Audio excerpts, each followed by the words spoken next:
ఇప్పుడు నేను ఎన్నికల్లో నిలబడ్డాను. నన్ను గెలిపిస్తారా ఎమ్మెల్యేగా? మీకు యోగం ఉంటే కంపల్సరీ చేపిస్తా.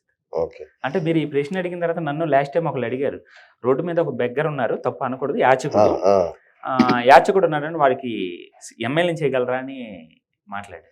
అంటే ఈ రోజున ఎమ్మెల్యే అవ్వాలంటే మినిమం 100 కోట్లన్నా ఆ! ఉండాలి. ఈజీగా. అది 100 కోట్లు ఉండి నసీబు ఉంటే ఏదైనా చేయొచ్చు. అచ్చా!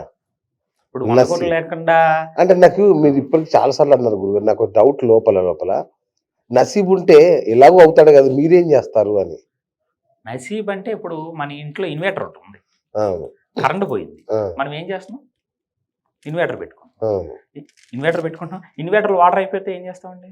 రీచార్జ్. అవును. అలాగే వాళ్ళ నసీబులో ఉన్న వాడికి దారులన్నీ మూత పడిపోతా ఉంటాయి. అచ్చా! ఎవరు సపోర్ట్ ఇవ్వరు. ఓహోహో! సపోర్ట్ ఇవ్వరు. అప్పుడు మనం మీరు ఇందాక అన్నారు కదా! వశీకరణ శక్తి మోహినిని. అవును. కొన్ని మోహినీలు తన మెడలో వేసి తనకు ప్రవేశిస్తాం. ఓహ్! అప్పుడు ఏమవుతుంది? నలుగురిలో 10 మందిలో 6గురైనా తన వెంక చూస్తారు. హుహుహు.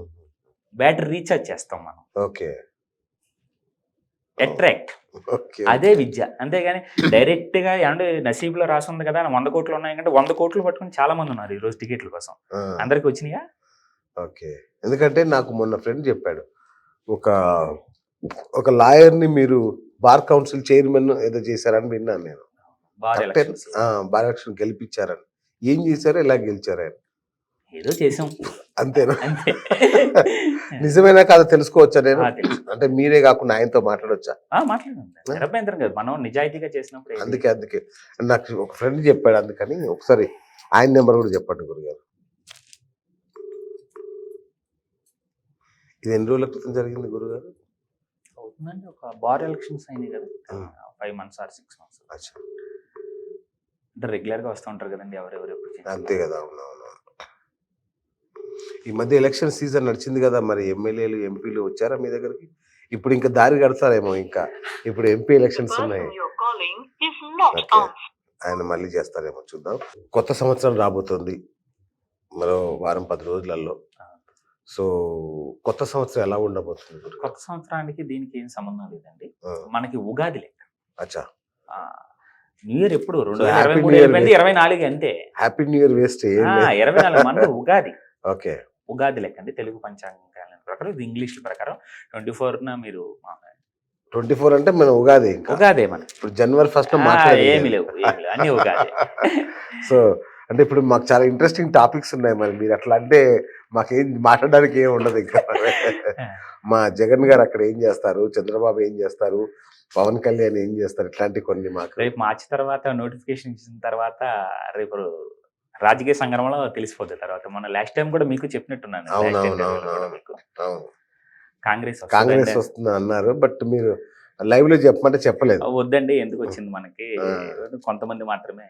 అంటే ఓకే. గురువు యొక్క లక్షణం ఏంటంటే, స్వామీజీ లక్షణం ఏంటంటే ఆశీర్వదించామా, అమ్మవారిని పూజించామా అన్నట్టుగా ఉండాలి. ఓకే. రాజకీయాల జోలికి వెళ్ళొద్దని చెప్పి గురువుగారు ఒక ఆజ్ఞ ఉందండి. మీరు ఆస్ట్రాలజరే కదా మీరు? నేను ఆస్ట్రాలజర్‌ని అని అనను. ఆ! అలా అని చెప్పి గురూజీ అని కూడా అననండి. ఒక ఓకే. అమ్మవారి భక్తుడిని అంతే. అమ్మవారి భక్తుడు. మీరు ఇలా సింపుల్‌గా తెలియజేస్తే మా పరిస్థితి ఏంటి? మా కాంట్రోవర్సీలు ఎలా వస్తాయి? మేము ఇంటర్వ్యూలు ఎలా చేసుకోవాలి? హలో! సార్ నమస్తే అండి. నా పేరు బిఎస్. నేను ఇంటర్వ్యూస్ చేస్తాను సార్ జర్నలిస్ట్‌ని. ఓకే. నమస్తే అండి. నమస్తే సార్. కంగ్రాచ్యులేషన్స్ మీరు బార్ కౌన్సిల్ ఎన్నికల్లో గెలిచారని విన్నాం.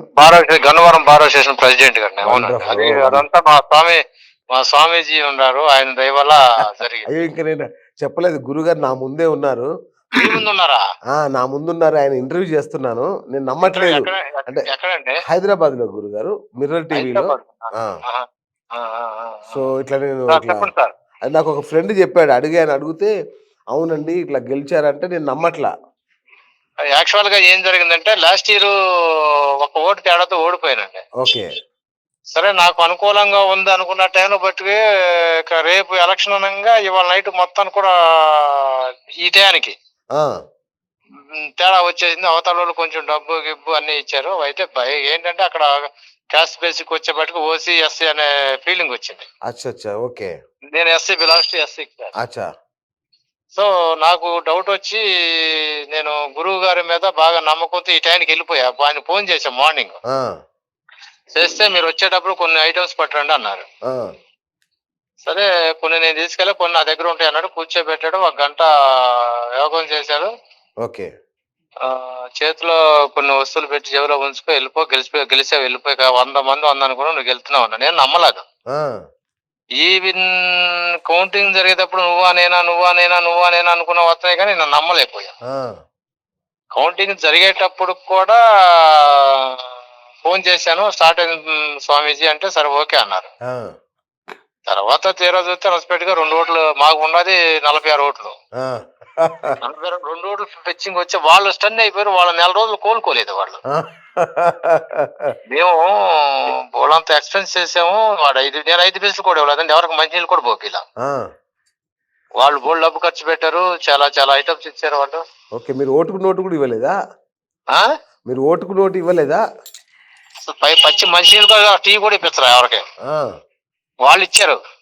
అబ్బబ్బబ్బబ్బా! ఆ! వాళ్ళు ఇస్తే నేను ఇప్పించలా. నేను స్వామీజీని నమ్ముకున్నా. ఓకే. ఆయన చెప్పిన తర్వాత ఈ టయానికి మరుసటి రోజు 30th చేసుకున్నా. 31st ఈ టయానికి రిజల్ట్ వచ్చింది. గెలిచాను. సెన్సేషనల్ అయింది గన్నవరానికి. వావ్! ఓకే. మరి గురుగారికి దక్షిణ గట్టిగానే ఇచ్చారా? భారీగా తీసుకున్నారా? అయితే యాక్చువల్‌గా అక్కడికి వచ్చేప్పటికి ఏంటంటే, గురువుగారు నాలో ఉన్న అదృష్టమో, మరి ఆయన అదృష్టమో ఏమిటో, నా అదృష్టం అనేది, గురువుగారు నాకు ఫ్యామిలీ ఫ్రెండ్ అయిపోయారు. అచ్చా! అయితే గురువుగారి దురదృష్టమే అది. అయితే నేను వాళ్ళ ఇంటికి వెళ్ళినప్పుడు వాళ్ళ మిసెస్ చూడగానే నా కూతురులాగా భావించాను నేను. ఓహ్! Very so sweet. ఆ! గురువుగారి మిసెస్ చూడగానే నా కూతురు, నా పెద్ద కూతురు అనేటువంటి ఆలోచనలో ఉంది. సంతోషం. రీసెంట్‌గా నేను కూడా ఈ 2 రోజులు అయిన తర్వాత దసరాకెళ్ళి కనపడి ఏదో ఒకటి పండగ కానుక ఏదైనా ఇయ్యాలనే ఆలోచనతో ఉన్నాను. అది ఓకే. కాకుండా ఇంకొక హెల్ప్ చేశారు నాకు. ఆహా! ఓకే. తర్వాత నాకు శత్రువులు బాగా ఇదిగా ఉంటే దాని మీద ఒక యోగం చేశారు. ఆ! ఏం అవసరం లేదు, వెళ్ళిపో, అందరూ నీ కాళ్ళ కాడికి వస్తారన్నారు. ఆ! యాజ్ ఇట్ ఈజ్ గా అదే జరిగింది. ఇప్పుడు నేను కూడా ప్రాక్టీస్ లో కూడా నెంబర్ 1 పొజిషన్ లో ఉన్నాను ఆయన దయ వల్ల. వావ్! వావ్! సూపర్బ్! సూపర్బ్! ఆ! అయితే ఇది యాక్చువల్ గా ఇది నాకు దీనిలో చాలా ప్రావీణ్యత ఉంది. నాకు నమ్మకం ఉంది, ప్రావీణ్యత ఉంది. నాకు కూడా తెలుసు. అచ్చచ్చ! మీకు కూడా తెలుసా? ఓహ్! ఓకే. నాకు తెలుసు. కానీ ఇన్నాళ్ళు ఇలాంటి గురువు దొరక్క నేను చాలా అన్వేషణలో ఉండా. ఓకే. ఇది అంతరించిపోయింది. ఓహ్ మా మై గాడ్! చైల్డ్‌హుడ్ లో చాలా ఉండేది గానీ వాళ్ళంతా అవును. చనిపోయారు. వాళ్ళంతా అంతరించిపోయింది. అవును.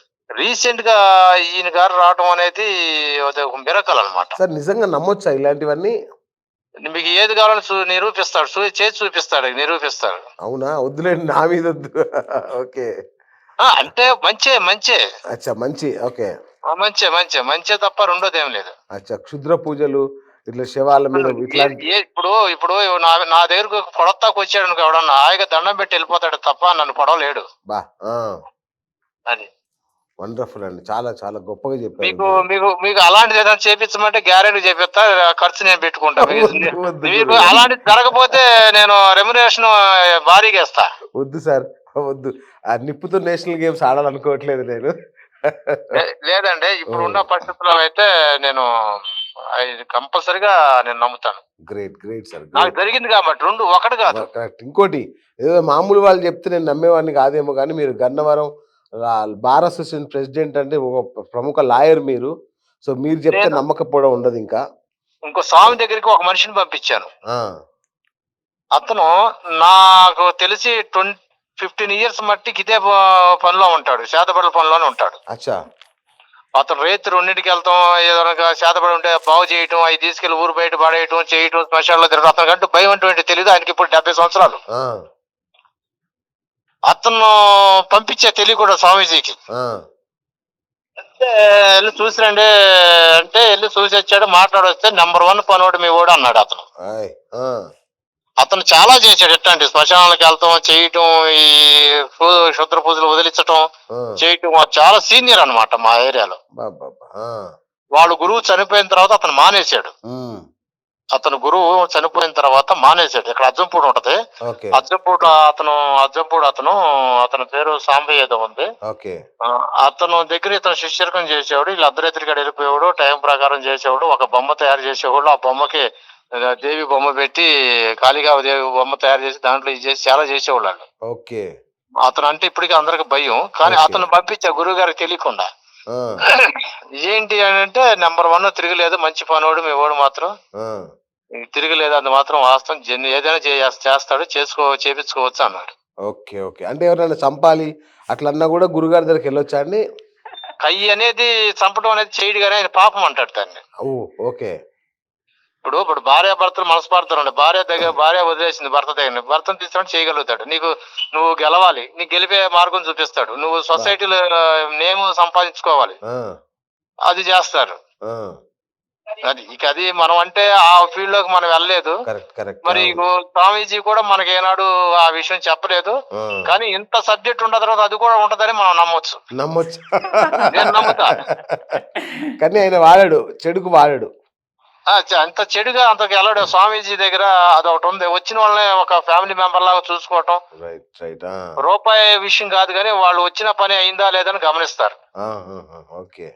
అమ్మగారి దగ్గర ఎంతమంది మీ ఇష్టం, అమ్మ దర్శనం చేసుకున్నారుగా, అమ్మకి ఏదన్నా చూసుకుని అంటారు తప్ప ఇంత ఇస్తే చేస్తాను అనేది అయితే లేదు మరి నాకు తెలిసి. గురుగారు ఇప్పటికే పాపం ఎవరు ఆయనకు డబ్బులు ఇవ్వట్లేదు, మీరన్నా కొంచెం ఇవ్వమని చెప్పండి వాళ్ళకి, భక్తులకి వస్తున్నారు. నేను అవసరం లేదండి, వాళ్ళు ఇచ్చేస్తారండి. అవునా? ఇప్పుడు ఆటోమేటిక్ గా ఇప్పుడు నాకు వర్క్ అయింది. ఇప్పుడు నాకు బాగుంది. ఇప్పుడు నేను సంక్రాంతి రేపు జనవరిలో వెళ్ళి చక్కగా పిల్లలకి ఆయనకి ఏదో ఒకటి మంచి చేసి రావాలనే తలంపు నాకుంది. నేను మనసులో అనుకున్నా, మీరు ఫోన్ చేశారు. ఓ సంతోషం. అంటే నాకు నిజంగా ఇట్లా కూడా చేస్తారా అని డౌట్ వచ్చి మీకు కాల్ చేయాల్సి వచ్చింది సార్. Thank you. మీరు బిజీగా ఉన్నారేమో. Thank you sir, thank you so much. ఇప్పుడే కోర్టు నుంచి బయటకు వచ్చాను. సంతోషం సంతోషం.